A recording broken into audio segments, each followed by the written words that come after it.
Hello, everyone. Welcome to Hartwyn's bi-weekly clinic. This is our specially curated space where we are here to answer any questions you might have, basically. So maybe you've attended one of our courses and you want to flesh out some of the things that you've learned on one of those. We can answer those questions. Or maybe you've got a project that you're developing that you want a little bit of help with. We want a bit of insight. It doesn't really matter what stage you're at, whether it's right at the beginning of the kind of concept stage or whether you're developing it a little bit more fully. We can get into that with you. Whether you're kind of dreaming, whether you're planning or the designing, or even if you're at the actual build stage and you want some kind of practical feedback, this is the space for you to come and ask us, and we'll help if we can. So while we wait for everybody to join us, I think we've got a few people joining us today. I'll just let you know a few things that we've been up to.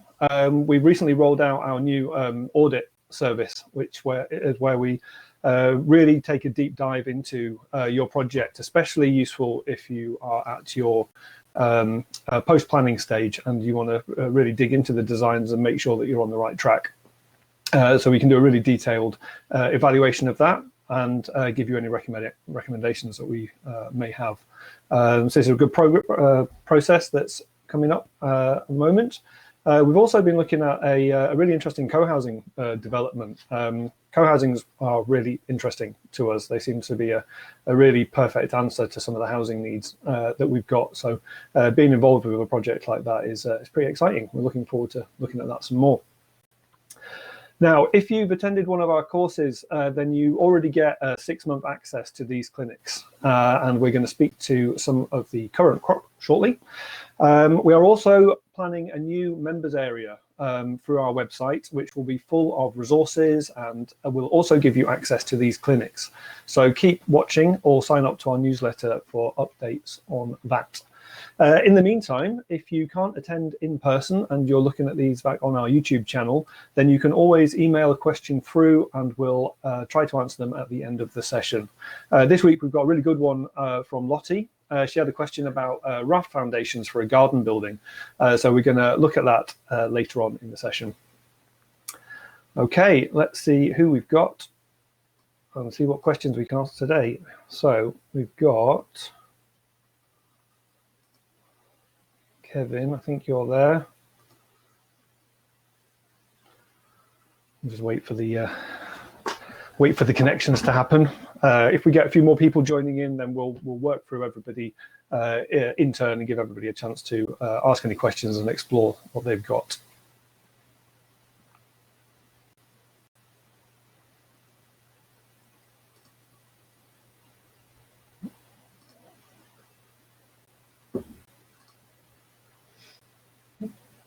Hi, Kevin.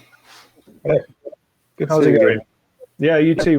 It's all good. Oh, it's just a little bit crunchy on the old internet there. So just for the purposes of refreshment, I know that you know that I know what's going on, but other people looking in on this, sometimes it's really valuable just to introduce your project a little bit. This is quite a good resource for people looking back. Would you mind giving me a really brief summary of what you're doing and why you're here? Yes, we have planning permission to build 4 holiday lodges on some land out back. And we're also looking at building an earth-sheltered greenhouse to perhaps try out some of the earth building techniques and other things that we're going to incorporate in the lodges. Fabulous. I got your email earlier with the video tour that you did. That's a genuinely really useful thing to have. I'm going to I'm going to recommend that as a thing for anybody else who's interested, because it gives a really good insight to kind of flesh out the plans that you've already sent through and make them kind of 3-dimensional. I'm loving the kind of the dike embankment that goes around the back of the pond. That was especially the soil from the pond is just banked up. And, brilliant. It gives shelter from the fields around. So no, it was really, really good. That's really useful. It's Yeah, it's amazing what the difference is between looking at a kind of a site plan from above and kind of getting an idea. And my spatial awareness is usually pretty good, but I was still well off in terms of thinking about the scale and where everything was. So yeah, it was really, really, really good. Thank you for that. What would you like to ask or talk about this week? For me, just an immediate question on something I'm trying to sort out some paperwork is the waste on site. I don't know if Sure. any just good practice really on how we deal, because you're not allowed to put any waste, be it just one crisp packet, into your domestic waste. But it could be a while before we're actually going, but and we're not really generating any waste yet. So you're talking about waste kind of from the build process itself, or from the or from when it's in operation? Well, I'm doing a document for both, but obviously the initial bit is the site waste. I mean, obviously we want to segregate things, do things properly, but if we were to contract someone to come and take it away every week, they'd be coming to take away pretty much empty boxes every week. It's a requirement that you have a commercial waste system, because they don't want you to put stuff into your domestic waste, basically. Absolutely, yeah. I mean, basically, you don't need to have a kind of a contracted arrangement for the build process itself. You need to have a way of disposing of the waste in a correct manner, which means that, like you mentioned, that the person operating that needs to have a waste transfer permit, which means you can't just get your builder to take it in the back of their van. They could be stopped and put on a weighbridge, and then they'll get fined for the amount that's there. So you do need to have an actual waste transfer permit, which is anybody who operates a kind of a waste business or a skip business or anything like that. The way that we usually do it is that we'd assess basically what wastage we're anticipating, and we'd break that down into different categories. So you've got stuff that you could potentially reuse, that's decent size offcuts that might be useful for another project later down the way. And we'd make sure that we kind of created storage bins kind of out of old pallets or something, or maybe in the barn area or in another covered area, where we could take things that weren't quite good enough for the build but would be useful for another project later down the way. If it's not good enough for that, then we'd have stuff that could either be composted or burned.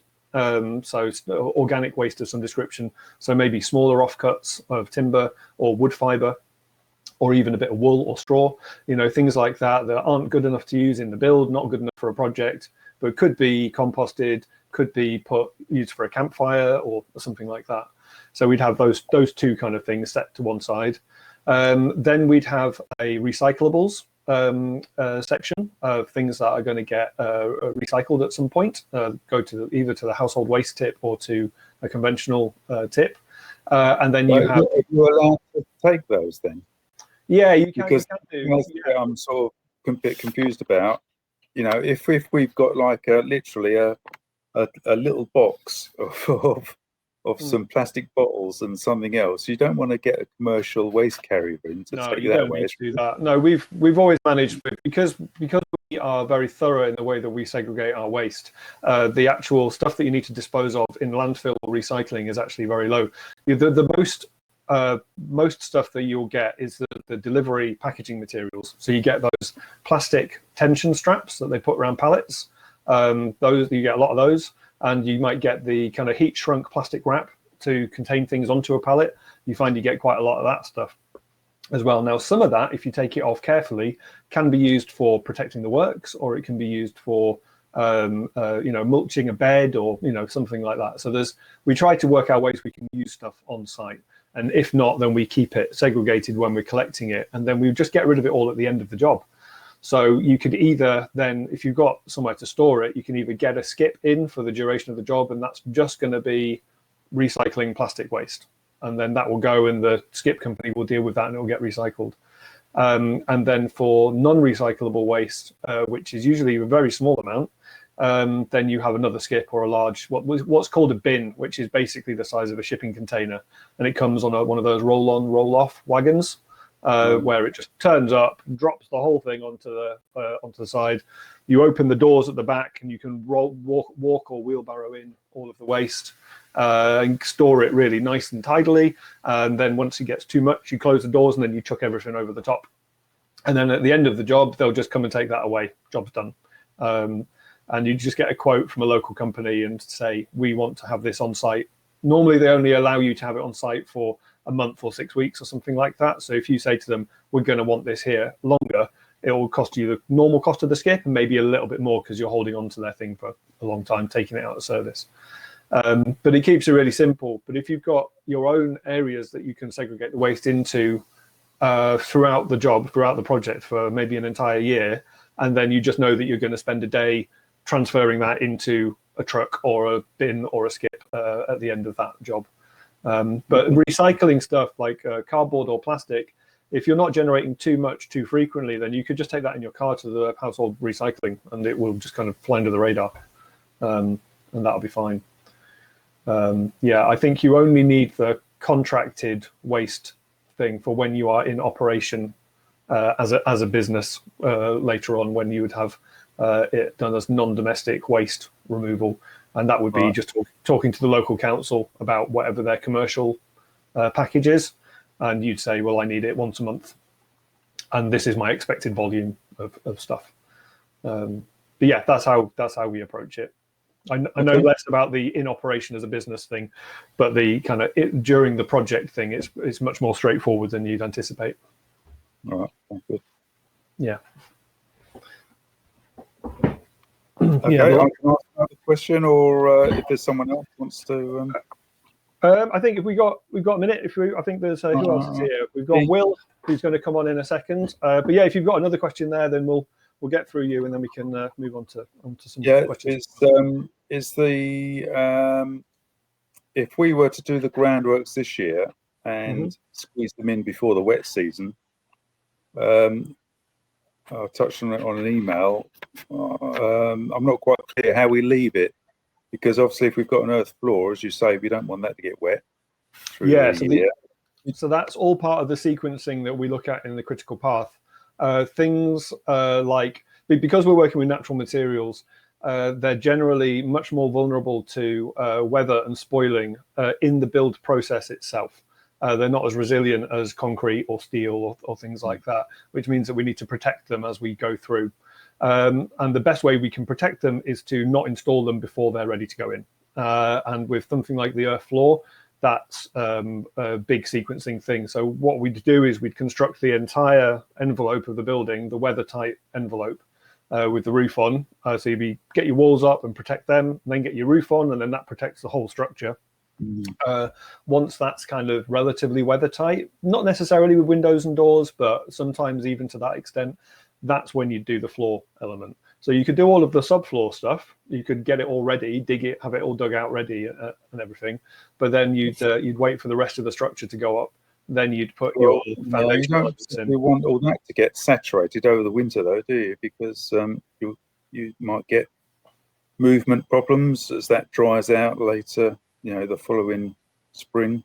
I mean, it's possible, but it's not necessarily. I mean, if you were worried about that, then because you've got such heavy clay soil as your subsoil that you're going to dig out. So if you could dig that out, what you could do is you could lime stabilize that soil and then just leave it, which would consolidate it and stop it from kind of moving or getting too saturated in the first place.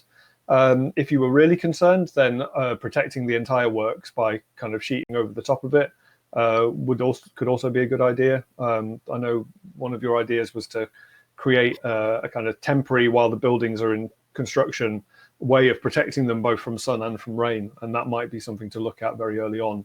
That would be quite rudimentary. It wouldn't really stop it getting all wet. Well, I mean, just the catchment can make a big difference, even if it's blowing in from the sides. Stopping it from actually falling on can make quite a big difference. So it's just something that's worth exploring. If we dig it out and put the glass, foamed glass down, and then put something flash over the top of it, just to sort of seal it. Yeah, it's what you'd use to do that. That's the thing. Yeah, because it wouldn't be waterproof. The whole point of that kind of system is it's all free draining, so that any water can come that does hit over the top of it can kind of get through it, and that's what we want to encourage happening. Yeah, removing that kind of stabilization element from it would be good. I mean, I certainly wouldn't put any kind of earth floor thing down with the expectation it's going to get weather over the top of it for a whole winter season. It would be better almost to do all of the kind of the footings around the the kind of strip foundations and just put those in and then excavate separately internally.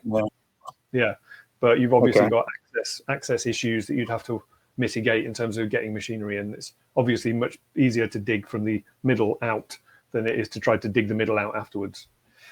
Yeah. Yeah. Right, just a little bit of thought, really. Yeah, no, absolutely. It's this is all it's all really important stuff, working out what needs to happen when and what the consequences are. So kind of thinking, okay, well, we want to get ahead of ourselves by digging these foundations, but if we want to be safe, then we don't want to dig the middle bit. Does that then add more complexity? And is it a false economy to start that this year and leave it vulnerable over winter?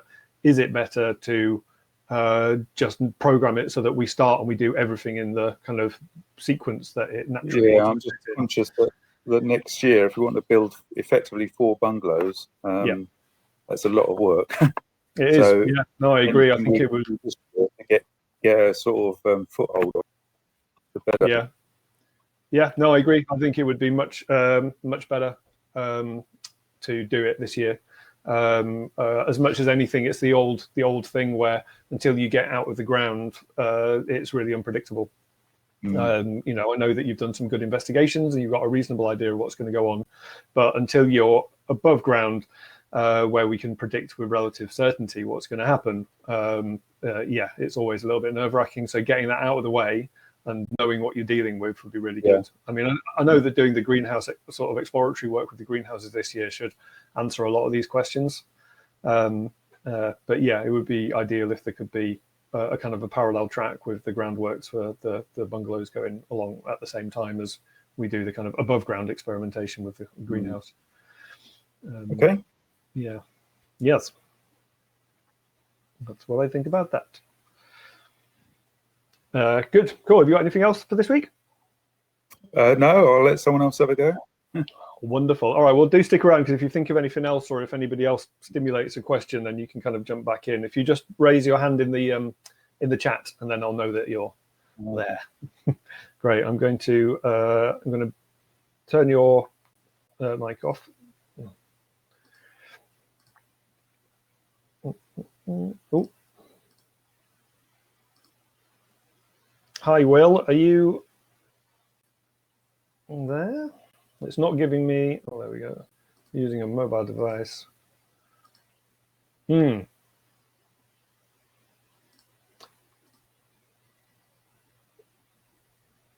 not sure he's there. I think Will's not quite joined just yet. There's no way for me to allow him into the room. Oh, right. You've not got any particular questions. Aha. Fair enough, Will. I mean, if you want to come on and just let me know about your project, because I'm a little in the dark, and it might be nice to just explore what you're doing and what your kind of process is. That would be a really interesting thing, certainly for me.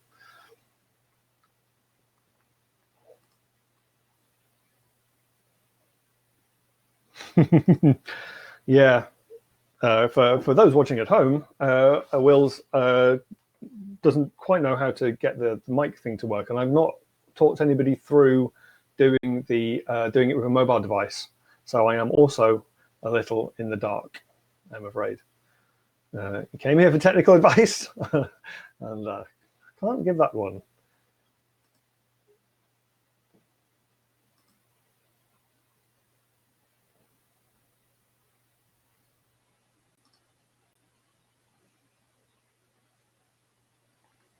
Last week we had some quite frustrating technical issues completely that meant that the platform wouldn't allow me on, and I had to spend a good 45 minutes with the good people at Demio trying to support me through the trauma of trying to start a session and attach, and it just kept on saying it was starting but not letting me in. Eventually, their workaround is that I have to operate this in incognito mode, which seemed like a bit of a stretch. But it's working, so that's good.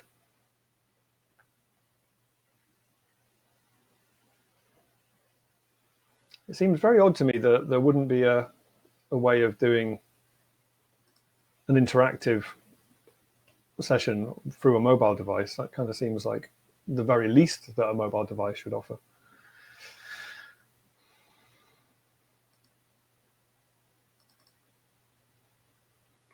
Great. Okay, well, we will try and do a PC for the next session and see how that works. In the meantime, Kevin, if you've got any other questions or would like to discuss anything, I will let you back in.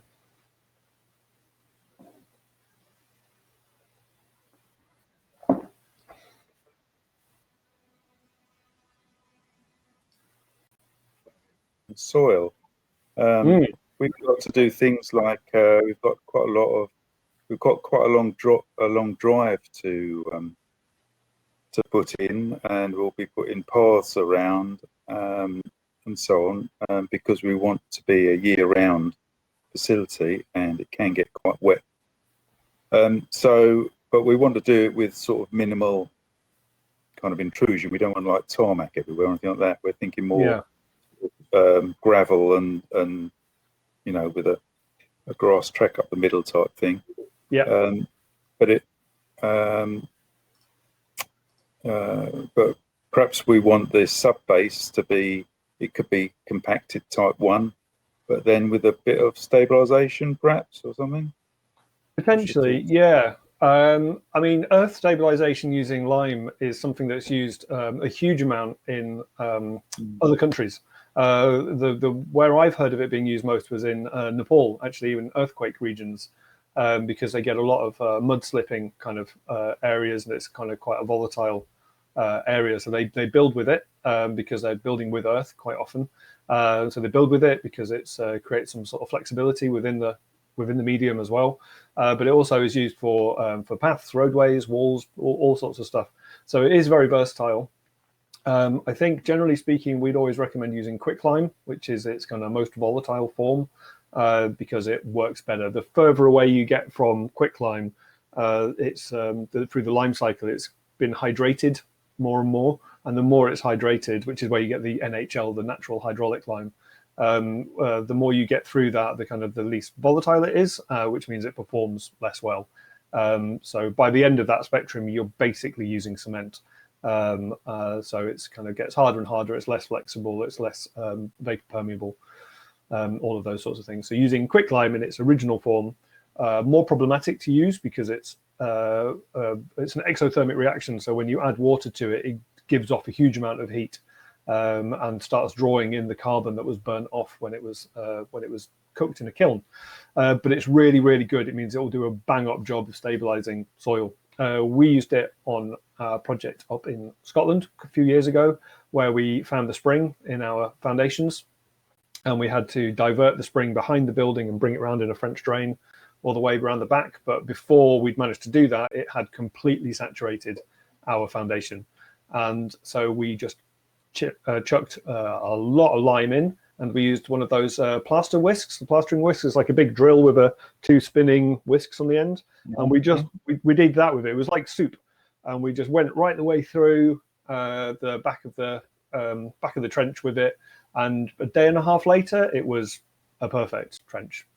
It kind of dries it all off. So it gets warm, like to the touch, warm to the touch. So it dries out, actually purges some of the water. And it moisture cures. So being wet is actually good.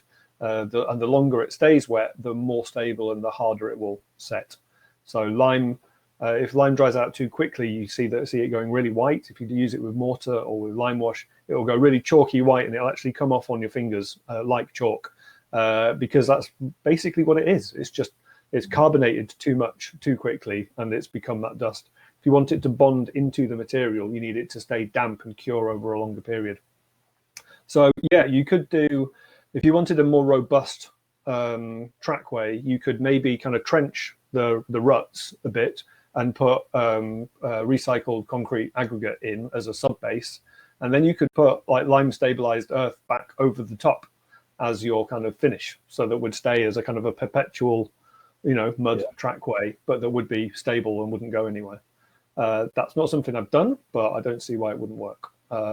You could potentially do like a very loose aggregate with clay and lime in, and just stabilize the whole thing so that it's just the kind of an aggregate with a binder in it, with two kind of binders, with the lime and the clay to stabilize it, and then have that as the finish, which you'd probably put in as a kind of a loose mix and then whack it down. I can't see why that would be a problem. There are various studies and things around. British Lime, I think, has got a what is it? Lime stabilization of cohesive soils for capping layers, which is talking about road projects. I think so. Yeah, there's some stuff to investigate there. I definitely think there's a low impact way of achieving that without having to do very much to the ground itself. Yeah. Okay, and on the as you know, we're having a natural swimming pond. Any thoughts on the walls for that, which will be underwater? Are you assuming it's going to have a liner of some sort anyway, or not? Yes, it will have a liner. You can put a liner underneath the wall or over the top of it, but then you want to hide the liner. So yeah, really, you want the liner underneath it all, and then build the wall on top. But the wall will be in water. Yeah, it's a good question.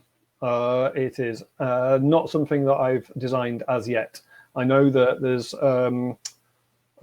some great books out there. There's have you come across the Low Impact Living Initiative, Lily? No. Which is so we're members of them. They are a online resource for low impact and sustainable living, and it's the whole spectrum. So it's from doing some beautiful kitchen gardening or some upcycling, right the way through to sort of natural building skills, beekeeping, rainwater harvesting, renewable energy, anything you can think of. They've got publications, they've got guides, they run training courses, they've got a great blog. We're probably going to be working with them to produce some courses at some point in the future.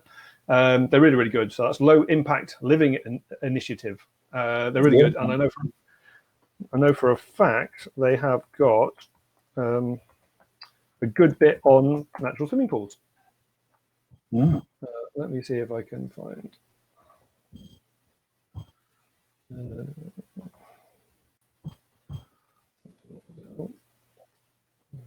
If I could spell.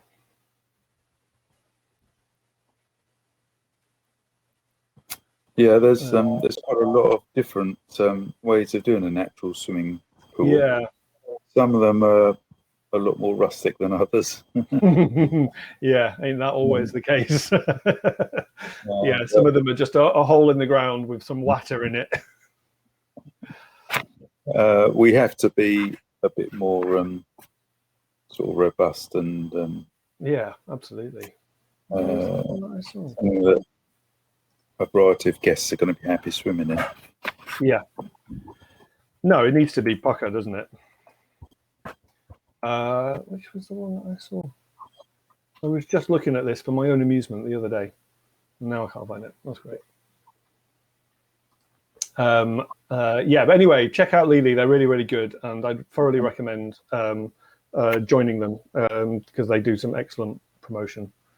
What have we got here? Lots of links.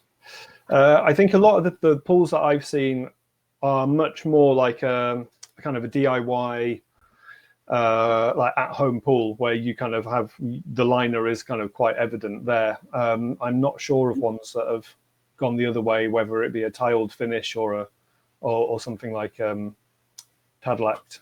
I know that Tadlact would work. I'm not sure what the maintenance schedule would be like on that to be constantly submerged. Yeah, it's pretty big. So yeah, I think it would be prohibitively expensive to achieve that.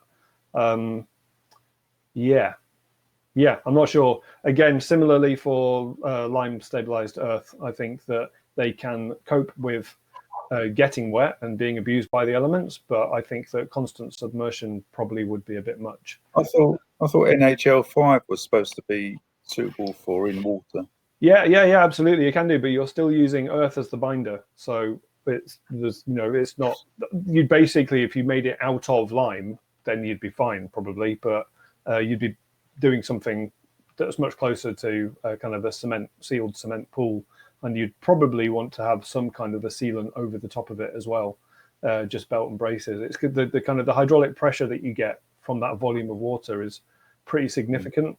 So it kind of drive it through the pores, and a lime, kind of a standard kind of a hot lime anyway, render, is meant to be moisture permeable. That's one of the benefits. That's why we use it. It's a bit of a specialist thing, the swimming pool bit. I've got kind of ideas of the structure of it and how to approach those sorts of things, but I think some due diligence is required to kind of work out the kind of the best way to waterproof it, basically. The only solution I've got at the moment is concrete. Yeah. So looking at options. Yeah, it's a tricky one. I saw a very nice natural pond in where was it? Oh, the barley one. Barley one, yes. Yeah. And that was basically it's like a pebble dash, but they whack the pebbles down into the concrete, so you get like a textured. Finish. So that was really nice, but again, you are using concrete. I don't know how thin you could go on the concrete. And make it sound, that sort of thing. You couldn't just have a 2-inch skin, could you? Because it would just crack. Yeah, I wouldn't have thought so. No, and it's kind of concrete isn't waterproof on its own. There's either a waterproof membrane behind it somewhere, or there's an additive in the concrete to make it water resistant. Well, it doesn't need to be waterproof because there'll be a membrane underneath the whole thing. Right, so they are encapsulating it with something else, and then they're just kind of creating the textured finish with that.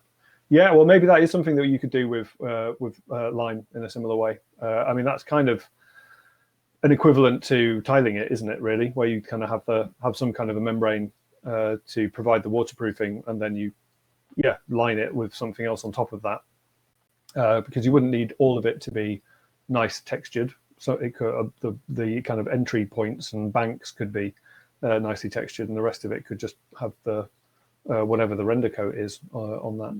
I'm not sure. It's outside my experience thus far. Yeah, that's all right. Definitely want to look at that though. Let's see. I wonder if there's a. Yeah. How large is it, the swimming pool? It's pretty big, isn't it? Oh, about 60 meters long by 4 meters wide is the swimming zone. Right. So it's, that's pretty big. And then we've got an equal area that's the planted zone. Yeah, brilliant. Yeah, I'm not finding anything that's immediately shouting out lime stabilized swimming pools. I think that might be a bit of a niche search term. Yeah. We'll have to look into that some more. Yeah. Okay, what else? Oh, have you tried? We're thinking along the lines of some sort of masonry heater. Have you tried to do that in round earth? No, but there's no reason why not. to do those things. So there's a lot of the kind of the rocket mass stoves are all based on big thermal mass, and they're usually using clay or cob bricks. There's also cob ovens, pizza ovens, and brick ovens, and all of this sort of thing. So it's all using earth in some way. And I have seen in Germany they do this amazing ones. There was a guy on the rammed earth course that I did in Germany that had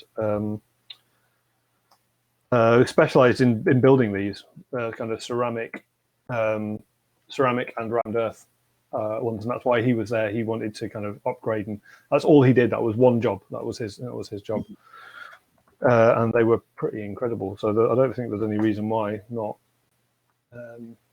So yeah, what? I mean, it's various. Fire brick, build up a fire brick inside, and then put rammed earth around the outside of it. Potentially, I mean, you're going to be doing stabilized rammed earth for that, so it's yeah, it would you'd kind of bake it as is, I think. So I mean, there's which one? So there's things like this here, which is a cast stabilized rammed earth stove there. So that will just have been cast stabilized like that with the formwork, and then you light your fire in it, and the fire will bake the inside of it.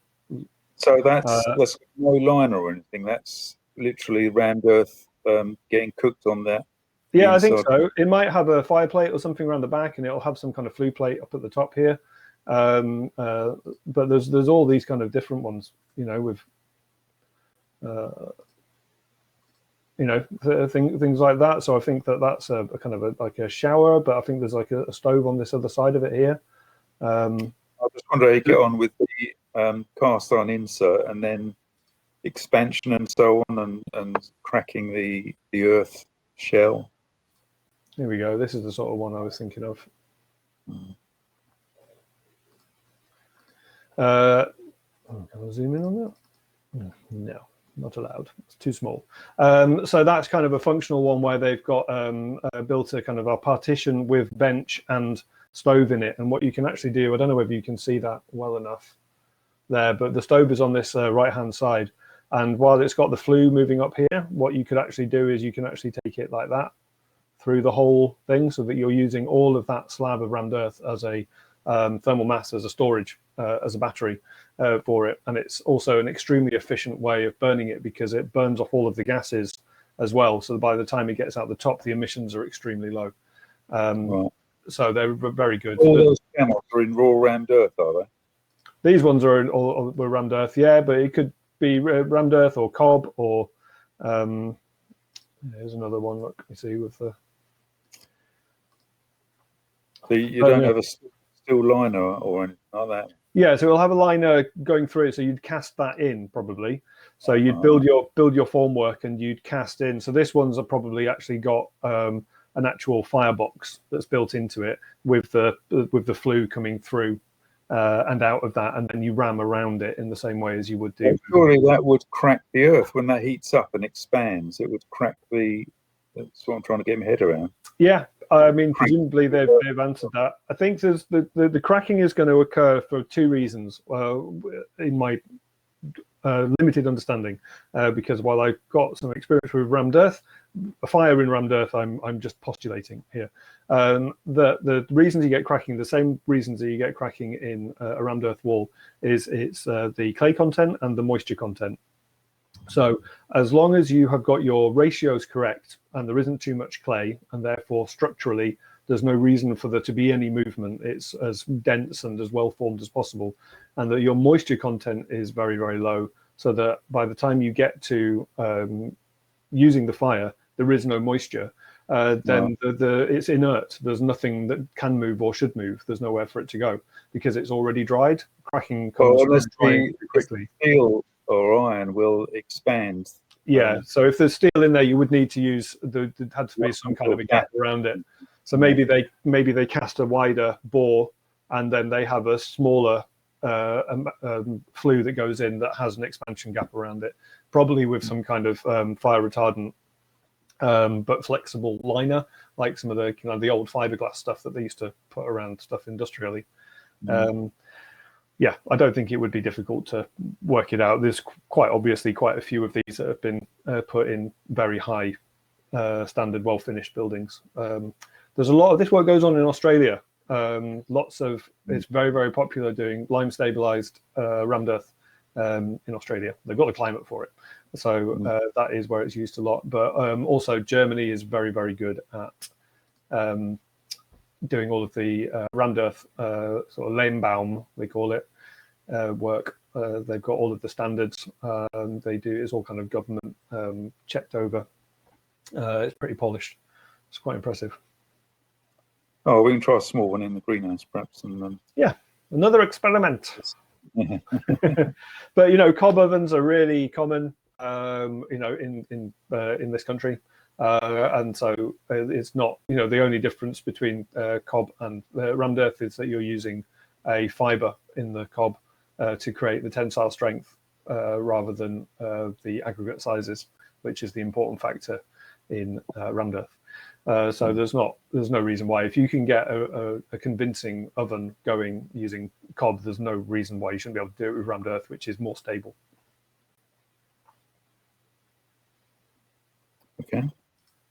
Yeah. Is this for the lodges that you were thinking in the kind of that kind of porch transition area? Yes, that's right. Yeah. Although the architects are busy reimagining it. Yeah. Of course, they might change. They might change the layout a little bit. We've got a review in about a week. See what they're up to. Great stuff. Yeah. But I mean, regardless of where it ends up being sited, and you know, whether it's got one of those double-sided versions where you can have a, you know, wood fire from one side and another one from the other. Regardless of whether it's that or not, I think the concept is sound. I don't see why there's any reason why you wouldn't have to be able to do that. You might want to do the belt and braces thing and put a firebox in it and leave the expansion gaps. That might be more resilient, considering it's going to be non-expert operation, shall we say? I think that's what I was sort of looking at, that sort of way of doing it. Yeah, definitely. You need to kind of assume that only very well-meaning but careless people will be using these things, and they need to remove any opportunity for them to either break it or hurt themselves. That's the plan. Yeah, exactly. And let's say we've got to treat the walls as well, that people aren't going to knock chunks out of it. Yeah, definitely. Yeah, great. Good stuff. I did send you a massive flurry of emails shortly, so do have a dig through those, and we can kind of touch base again about those bits. But yeah, I think I'm just waiting for the QS to get back to me about the cost plan, initial cost plan, so that you can start moving with some of those more pertinent questions. Brilliant. Great stuff. Right, well, if that's okay, I had got one question in the chat from Will, and then I'm going to answer Lottie's question about raft foundations. If that's all right, have you got any more for me, Kevin? Or no, carry on. Good to hear about great stuff. Wonderful. So Will was asking, he's building a dry stone, although he says wet, on your pond edge, and you put MOT and gravel foundation and then slabs. Yep. Then carpet, then the liner. After that, spare, what's that? Fucking liner. I'm not sure what that is. And then a slab, and then start building the wall. Well, that kind of makes sense. So this is your build up for a pond. Yeah, so that's good. It's a thick liner. Very good. Thanks, Will, for the clarification. Yeah, so that's similar to how we approach our green roofs, using kind of reclaimed materials rather than the kind of more complex proprietary stuff that green roof suppliers sell. Carpet is great for doing those things, especially if you can get a nice wool one, because it's moisture wicking as well, and will break down very eventually. It's pretty stable. So what's the pond for? Is this just a kind of a wildlife pond, Will, in your garden? Great. So you've built like a basically a slab foundation with that, with your kind of the hardcore and gravel, and then slabs to consolidate the area, then a carpet to protect the waterproofing liner, then the liner, and then a spare one on top of that, and then you're putting some kind of slab over the top of that, and then you're using that as the base to build the sides of the pond up. Is that right? That sounds... Yeah. Yeah, that makes sense to do that. So are you looking for ideas of how to build that wall, or have you already got a decision there?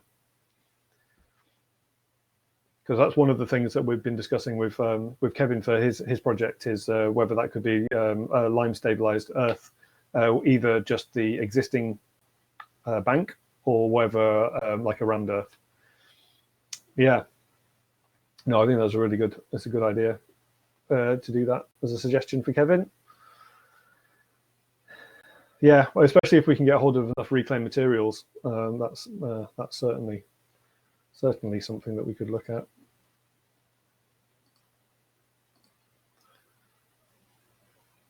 So Kevin, I'll just bring you back in there briefly if you want. So that's a session that Will's come up with, kind of doing the base with the various build-ups of liner that you'd have, and then being able to kind of have some kind of a slab on top of that, but that is kind of protected. The membrane is protected in various ways through that. Well, so it's basically the material slab. And sorry, say that again. It broke up. turn the video off, so I'm just on my. Oh, it's just hung a bit, I'm afraid.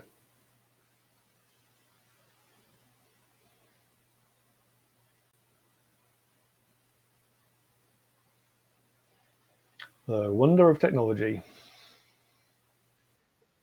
Perhaps There we go. Maybe that's it. Cool. Yeah, basically, that looks good up until is the material for the slab and the material for the wall is the issue. Yeah. We can build the as you say, the foundation and so on underneath the liner. It's not a problem. But for the slab, is it got to be concrete? And the wall, I see Will is using like a dry stone wall. But we have got, it's a 60-meter long by 4-meter wide pond. Yeah, it's a big area. And, if you weren't concerned about anything, you'd say you'd just pour it and cement. Yeah. But, is there a better way? I was thinking, could you, flint is the stone in this area. Could we sort of like build it in flint and then do a thinner concrete wall over that, liner over that? Yeah. I mean, does it? The sides of the pond, are they going to be like a swimming pool? Like an actual wall, or are they going to be graded banks?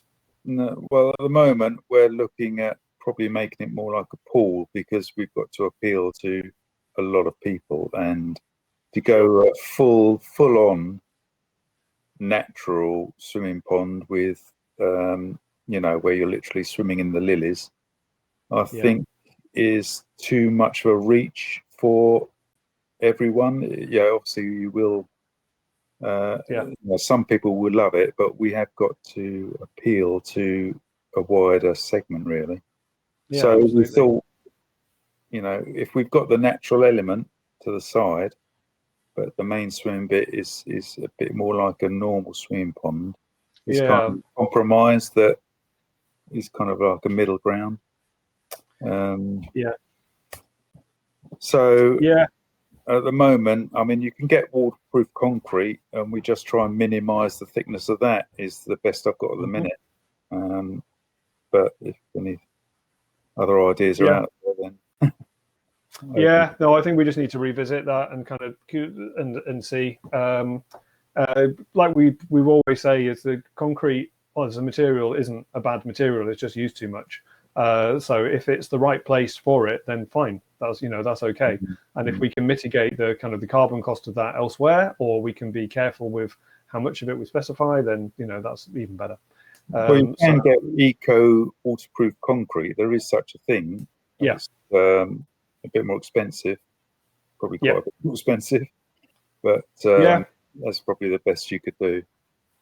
Yeah, I mean, I think when you're thinking about things like this, well, if you accept the fact that maybe concrete is the correct material to use in that particular instance, and you've explored all of the ways of doing it, the important factor there is resilience.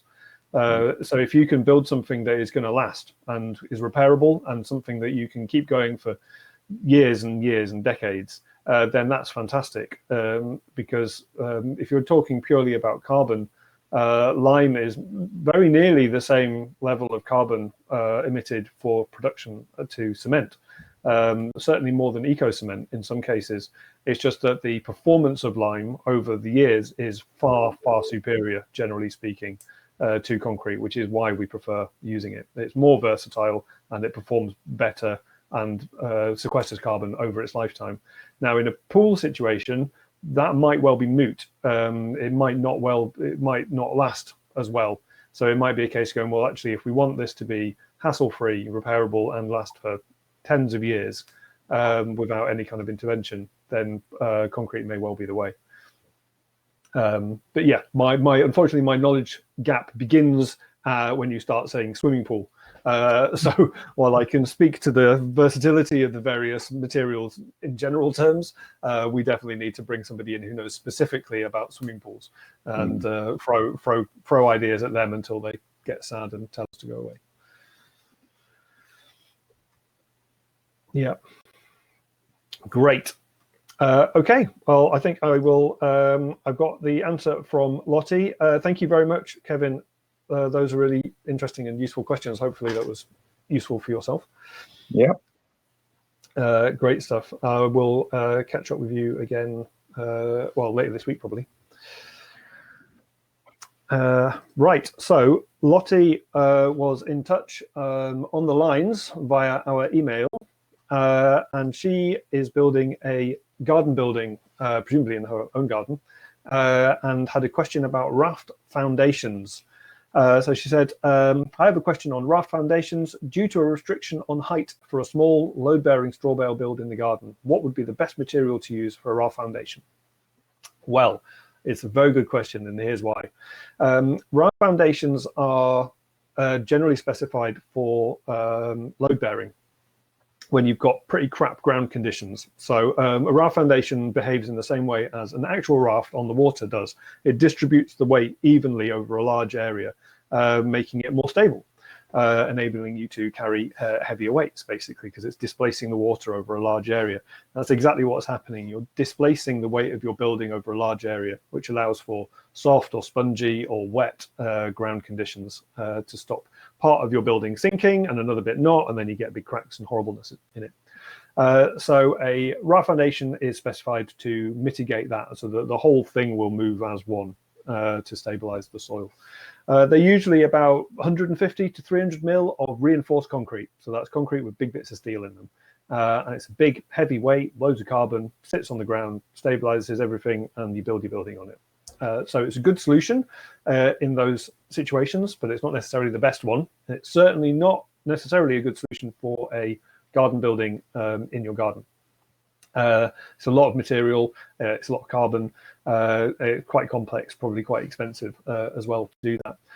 Garden buildings don't tend to be too heavy, so you don't need to distribute the weight too much, and natural materials are inherently more flexible than conventional materials. So if the building does move because you've got not very good ground, it's going to be less of an issue or have less of an impact.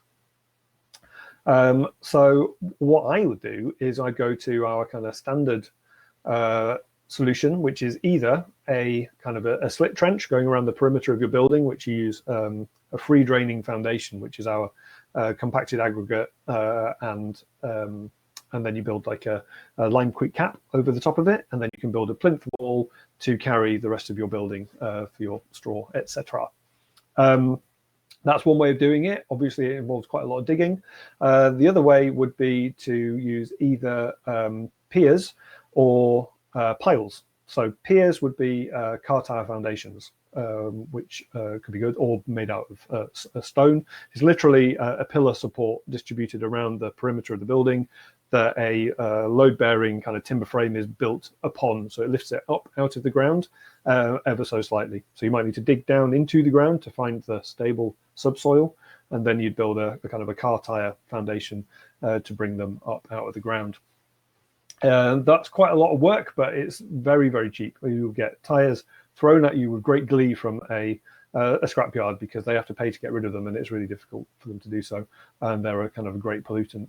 So you'll be able to find car tires for free very easily.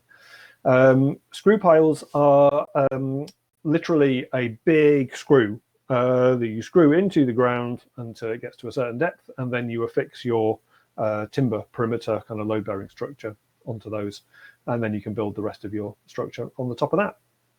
So those are the best kind of foundation details. They allow for earth that's a bit crap, earth that's like a bit of a bank as well, so you can kind of level out regardless of the difference in heights.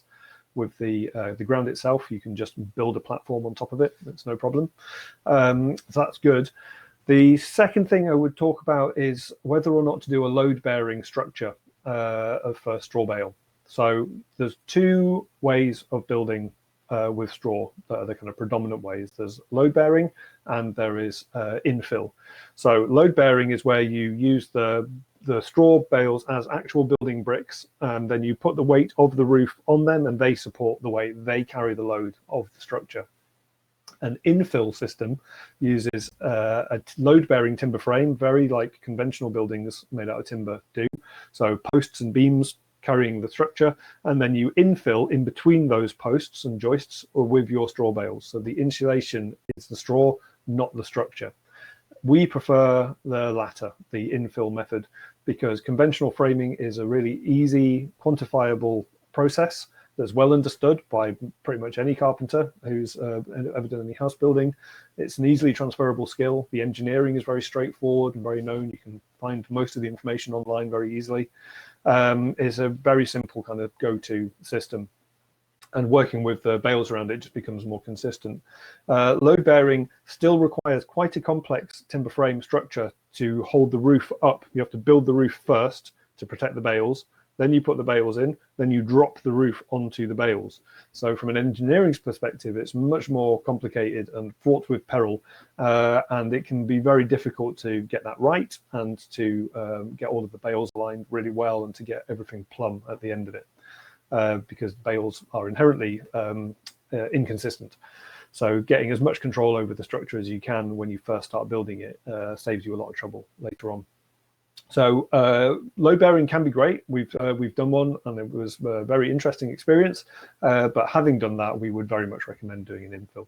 If you're going for load bearing out of kind of a fear of competency with timber framing, I'd say that going the classic route is much easier to do than a load bearing structure. The engineering that you need to do with the timber is more complicated doing a load bearing structure. Yeah, there's plenty there to learn. There's a great book by Barbara Jones of Strawworks, which gives loads of information about both load bearing and infill systems, and they're both things that we're very comfortable with specifying or helping with. And I think there's lots of people out there who would like to do a course on either of those styles. So for anybody considering them, don't be put off. Do get in touch if you'd like some help doing it. Okay, thank you, Lottie, for that question. That's a really good one that could apply to a lot of different people. So I think that is all we've got time for today. Let me just check and see if there's any more questions. Oh, sorry, Will's got something there.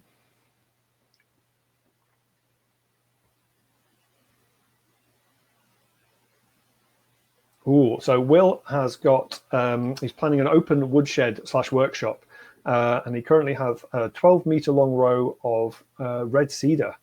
Ooh, jealous. That are 25-meter plus high. He wants to use this wood for the build. It's not a long-term structure, so he's considering cutting the trees at 3 meters height and using the stumps to build off. What are my thoughts? Whoa, tricky one. Well, I mean, the wood itself is a fantastic wood. Cedar is not necessarily the wood I would choose for a structural timber, although it can be. Old growth cedar is definitely really good for that. Cedar, in my experience with cedar, generally has been for a cladding material. So either external cladding or internal cladding as well, or for shakes or shingles for a roof. And I love it. I cannot express to you how much I love cedar. It's a fantastic wood to work with, but it is kind of relatively soft. So are you considering using the stumps like as pylons almost, as piers? Is that what you were thinking, or are they still in the ground as trees, but all leveled off to a certain level, or are you talking about using the base? Right. Okay. So they would be the support structure to run a load bearing frame off as trees. Cool. Well, yeah. As long as so you say it's not a long-term structure. Yeah, the problem with using a tree that you're effectively going to, for want of a better word, kill by chopping off, the root system, etc., will die over time. So unless the tree is still functioning as a tree with a canopy, and they're therefore able to still carry on growing, then over time your foundations will undermine themselves. That will take quite a long time, and if you're tied into a reasonable number of them, then it will probably still remain stable even for quite a long time after that. So yeah, it could absolutely work. I'd be wary of going gung-ho on the trees if they could be kept for any way, or if they could be kept as a combination kind of living tree as well as a support tree, if there's a way to integrate them there. That would be nice. Obviously, without seeing your plot of land or knowing what your grand plans are, I can't really speak accurately to that. But yeah, the quick answer with small information is yes, no problem. No worries. Cool. Right then. Well, I think that's probably all we've got time for this week. Thank you to all our contributors. That was Will and Kevin. I think we've got a few more people starting to go through the course structure, and hopefully will be joining us on some of the later clinics. It is the more the merrier in this situation. Lots of people's questions and comments are relevant to lots of other people. So don't be shy. Do come along if you've got something. So if you think these clinics would be of value to you, we really do recommend doing the self-build primer first. So that's one of our courses that we do. We've just started breaking it down into the individual modules, so you can cherry pick the bits that are most important to you.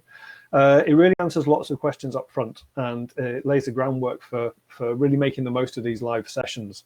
I think a lot of the battle sometimes when you're in the design process or a build process is knowing what questions to ask to get the most benefit from it. And hopefully the self-build primer primes you with those questions so that you can get the most value. Maybe the course isn't right for you. Maybe you're not at that stage yet. If so, then you can email or tweet a question to us and we'll answer it at the end like we just did then. But yeah, keep watching for announcements as we release new content. We've got new resources and new ways to get access. And if you've got any suggestions, please do let us know how we can help, whether that's some information you want, it's a course that you'd like to go on, or an experience that you'd like. Hit us up. You can talk to us on Facebook. You can send us an email, contact@hartwyn.co.uk. We're more active on Twitter than any of the other social medias. So yeah, do get in touch, and we will see you next time. Thanks very much.